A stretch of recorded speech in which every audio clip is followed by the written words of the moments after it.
माता सीतेचं हरण करतो.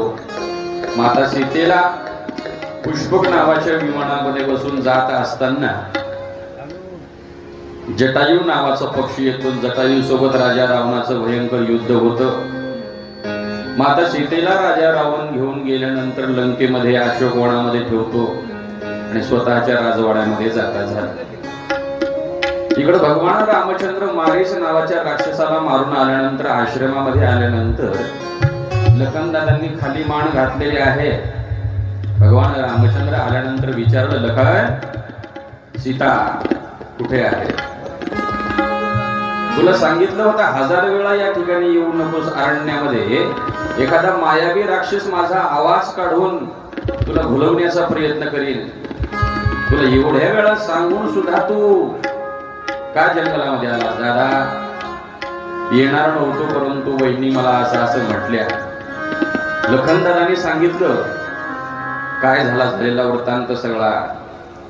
वैसा नहीं तू आया इस जंगल में, सुमित्रा का बेटा है तू और मैं जनक महाराज की बेटी हूं. माझ्या इच्छेनं तुम्ही या ठिकाणी वनवासामध्ये आलात. जे शब्द बोलायला नव्हते पाहिजे तुलसीदासजी महाराज म्हटले, ते शब्द ज्या वेळेला आईसाहेब बोलल्या, हे शब्द आईसाहेब का बोलल्या तर भगवान रामचंद्रांचं माता सीतेचं ठरलेलं होतं की मै वन जाऊ तुम्ही नेही साखा. राजा रावणानं जी सीता चोरून नेलेली होती ती सीता मायावी स्वरूपाची सीता असल्यामुळं ती मायावी स्वरूपाची सीता राजा लखनदादांना असं म्हटली.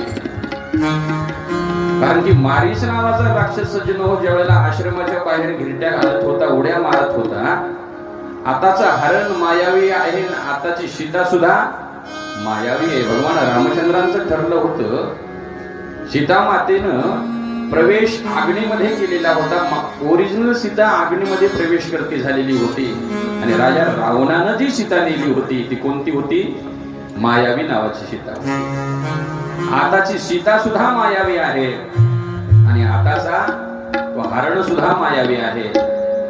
प्रभू रामचंद्रांनी ज्या वेळेला त्या हरणाला बाण मारला, लक्ष्मणा धाव असा आवाज त्या हरणाने केला होता.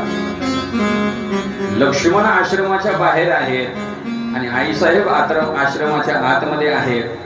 मायावी हरणानं मारलेली हाक गेटवरल्या वॉचमनला ऐकायला जायला पाहिजे का आतमधल्या स्त्रीला ऐकायला जायला पाहिजे? गेटवर आहे त्याला आवाज गेला पाहिजे, परंतु आईसाहेबांच्या कानावर तो आवाज गेला. तुलसीदासजी महाराज म्हटले याचा